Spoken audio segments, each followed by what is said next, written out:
There are so many reasons to play Hunter in Season of Discovery, and in Phase 2 we've gotten a brand new one. The melee spec playstyle, which seems to have held up even after its first round of nerfs. In this video I'm going to go over how I leveled my Hunter and everything that I found to make the journey easier. Be sure to subscribe if you haven't already, and let's get into it. First of all, there are 3 things right off the bat that you can do to make your leveling much easier. The first one is to get a friend to help you kill all the Dark Riders and then turn in the dollar on artifacts for the melee spec rune. You can do this at any level, and while this will unquestionably speed up your leveling, I'm not going to focus on it on this guide because it's not realistic for most people to do. The second thing is to also get a friend to help you kill this fish in this lake in Arathi Highlands for the steady shot rune. You can also do this at any level, and while it's not as impactful as melee spec, it will make the journey a lot more fun. The third thing is something anybody can probably do, which is to run BFD every lockout until you're at least in your low 30s. The number one reason to do this is to get gear. The BFD raid gear is very good and great to bring into Gnomer, so getting as much of it as you can is a great idea to not only use while leveling, but to transition into that Gnomeregan bis as well. This is also great XP for not really having to pay that much attention. Starting off at level 25, things are weirdly looking exactly the same as Phase 1, unless if you did one of those first few things I was talking about. We're going to start off with these BM talents and these runes and just shooting stuff while our pet tanks it. The Serpent Spread rune I found to be extremely useful and underrated because it saves you mana and you never have to actually cast Serpent Sting. You can also weave in flanking strikes with a two-hander, but that's a lot of work. The only downside is you unlock this through the Waylaid Supplies faction, but it is much easier to get this reputation in Phase 2, and the boxes now give experience as long as you're the level appropriate for the box when you turn them in. I know the number one question on everyone's minds is what pet do I use? I know some of you guys might have a Wind Serpent left over from Phase 1, but I don't recommend using them because Lightning Breath only gets 1 new rank until level 40, whereas Claw gets 2 new ranks, so you might as well just use the cat. Speaking of pet abilities, it is obviously really good to do this, and leveling is the perfect time to get used to doing it. You just make a macro that's /cast whatever pet ability you want, and the best hunters pretty much all do this, so if you're serious about becoming a great hunter, I would recommend it, but it's far from required. For the talents, overall Beast Mastery is obviously the best thing for range leveling, and the only real thing to think about is when you want to get Pathfinding. Do you want to get it right away, or do you want to wait until you have points in Unleashed Fury first? I usually prefer to get it right away, but I feel like it's a little bit different in SoD, and I'll explain why in a second. After you get to level 30 through whatever method you want, you can easily solo the Steady Shot fish, even though he's level 35. This is because you can spec into Intimidation,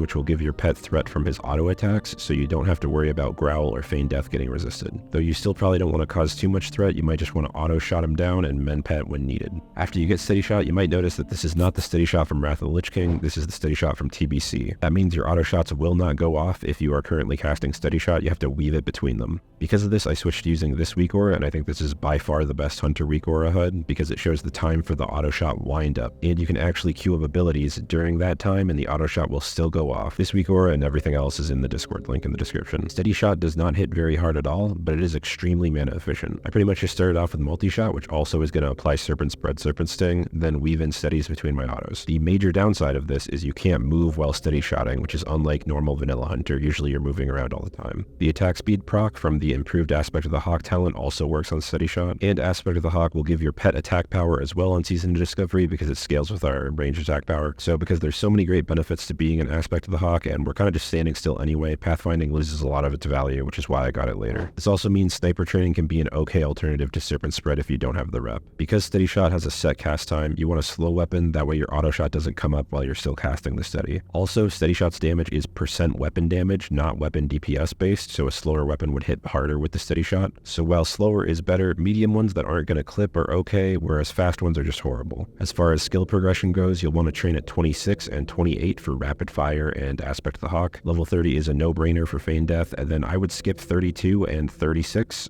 38 is an important level for another Aspect of the Hawk rank, and obviously you want to train at level 40. And I skipped over level 34 because it's really important. I'm going to explain this. That is the level that you get Explosive Trap and when you should go get Trap Launcher. After you get these, you can swap your glove rune to Explosive Shot and then go spam dungeons like SM and just completely tear through everything. You can do this at earlier levels if you just really want to, but pugging these just to grind XP is not always the best. However, after level 34, you can actually out DPS mages in here. It's pretty insane. If you have enough mages and hunters, you don't even really need a tank. You can lay down a frost trap or have one of the mages improve Blizzard and just kite everything. There are even videos of hunters solo AoEing these dungeons for money and also for XP. The earliest that I found was a level 36 hunter. If this interests you, you should really get into it because not only is it insane XP, it's also probably a really good way to get gold. You can respec survival for the trap damage talent, and you can run Lone Wolf if you've unlocked it from the Ratchet vendor because your pet doesn't really do any AoE, so you can just remove it for 30% increased damage. The sky's the limit here, so go as crazy as you want, but I'm not going to focus on it too much because I know most people people aren't really going to want to do this. But if you want Trap Launcher for solo or group dungeons, you pick it up from the Desolus Campfire chain quest, and then you go to Booty Bay, buy an Orca drink, and then go to Arathi, click the boat at the bottom of the zone, and then it'll take you to the side of the zone where you kill the Night Elf. You have to be at least level 30 to pick up the first quest. You don't have to kill her if you're also a Night Elf, and she's very easy to solo. There's this weird pathing thing where if you run to the edge of the dock, she like paths all the way around it for some reason, so pretty much anybody can solo this whenever they want. And speaking of belt runes, if you want a different one that isn't Trap Launcher, I recommend Invigoration. You can do it at kind of any level, but it's a lot of traveling. And I actually think it's not very good because it gives 5% max mana, and as hunters, we really don't have that much max mana. So I got it just to try it out, but even if your pet crits a lot, it's not going to solve any mana issues. But what is going to solve your mana issues is getting the Book of Aspect of the Viper from the bosses in SM. This is another major reason to farm the SM dungeons either in a group or solo. People were saying you could only get it from Graveyard or Library, but I actually got it from the last boss of Cathedral. This aspect of the Viper is unlike any other aspect of the Viper ever added in WoW. It hardly reduces your damage at all, and it absolutely floods you with mana. You will want to get this as soon as possible. You also want to pick up all the mail gear in here so that we can use it at level 40. Don't worry if it has strength on it, because you're going to use that whenever you're a melee hunter. And speaking of melee hunter, you'll want to pick up the SM quest along with the RFD quest and complete both of those for the 2 pre-raid Bis swords, which are awesome. Alternatively, you can replace one of these with the Warsong Revered PvP weapon, and now that Raptor Strike is normalized, they're all very similar, with Vanquisher Sword being the best because of the attack power on it. You're going to use these well into Gnomeregan, so picking them up while leveling just makes sense. And because you get the Vanquisher Sword from a quest, your RFD group could really easily just be 300 DPS. If you don't want to live in SM or can't reliably find consistent groups, questing is still fine, and I would do that until level 38-ish. As long as you picked up the new rank of Men Pet at 36 and Viper Sting, you could probably go solo the Dark Riders. I waited until level 40, but I really regretted it because it was insanely easy, and you're going to run into people doing them at the same time, so you only really need to solo a few. There are a few tricks that make this very easy. One is that you can spec your pet into max shadow resistance. 2 is that you can remove the Curse of Agony that they put on your pet with the improved Men Pet talent. And 3 is you can drain all their mana with Viper Sting, so they only really auto attack. You probably don't need to do all 3 of these, maybe just 2 or 1, but they were extremely easy to solo at 40. I can't believe I didn't do this sooner. So in general, in the higher 30s, you should look to getting this long list of chores done while you're leveling, so that way you don't have to finish them all as soon as you're level 40. But if you do get to 40 without finishing them, they still give really good gold. If you have some weapons you could use and have Aspect of the Viper from SM, then doing the Dark Riders is really worthwhile because you'll have the weapons to use right away as soon as you get the melee spec rune. And if you have Aspect of the Viper, you can just endlessly use Men Pet while your pet solos them. The only thing you need to worry about is your pet not holding aggro over you from Growl and Feign Death resisting because they're level 41. If you have no idea what you're doing and think it's really scary, just wait until you're level 40 and then find a group to go kill them all. Make sure you have all the relevant flight paths first, so that way your group doesn't have to wait for you to walk there. At level 40, you switch from Razor to Jagged Arrows, so try to use up all your Razor arrows before then. And I'm just recommending and assuming that you're going to switch to Melee Hunter because it does so much more damage than ranged, unless if they buff Melee Hunter. As hunters, we want to do as much damage as possible, and for this phase, the most effective way to do that is to be melee. If you're somebody who's just dead set on being a ranged hunter for RP reasons or something, you can really just play both. As a BM hunter, you're really not tied to either of them, and you can switch between either rune setup very frequently and easily. You don't really have enough melee abilities to think of yourself as a melee DPS, so just replace 2 of your good hotkeys with Flanking and Raptor and keep everything else the same. In PvP, you can pretty much just play like a normal vanilla hunter, and then when the opportunity comes up, go in for a fat Raptor Strike. People will always assume that you're not a melee hunter when you do this, and so they'll come in and try and dead zone you, and then you can just slap them in the face. You can also run in and just try and play melee all the time, but you take way more damage. It's way more dangerous doing that. In PvE for Gnomeregan, you're playing the same as a rogue or warrior, just running in and mashing buttons. However, on the last boss, if your tank has him in the center of the room, you can assist with killing nearby bombs with multi and arcane shot very easily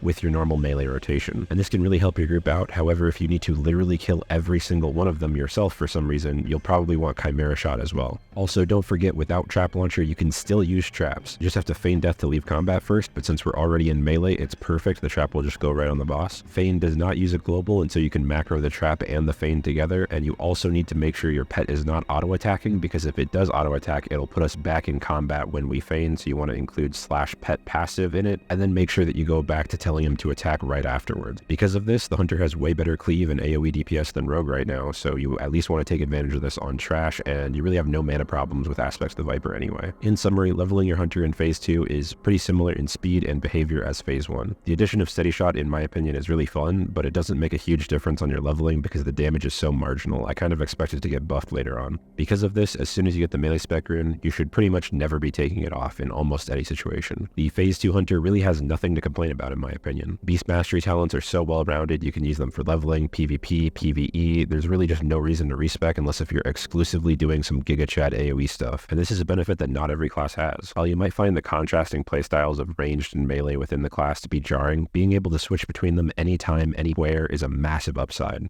A truly skilled Hunter player is going to be one that doesn't limit themselves to one playstyle and takes advantage of the entire kit. Hunter this phase is an absolute blast to play, and even before melee spec, I found myself having a great leveling experience. If you're starting your Hunter from level 1, you should go check out my phase 1 1 to 25 guide, because pretty much everything in there is still the same. And if I have the time, I might level a Hunter 1 to 40 with the melee spec rune and make a guide for that as well, so subscribe for that. Thanks, and see you guys later.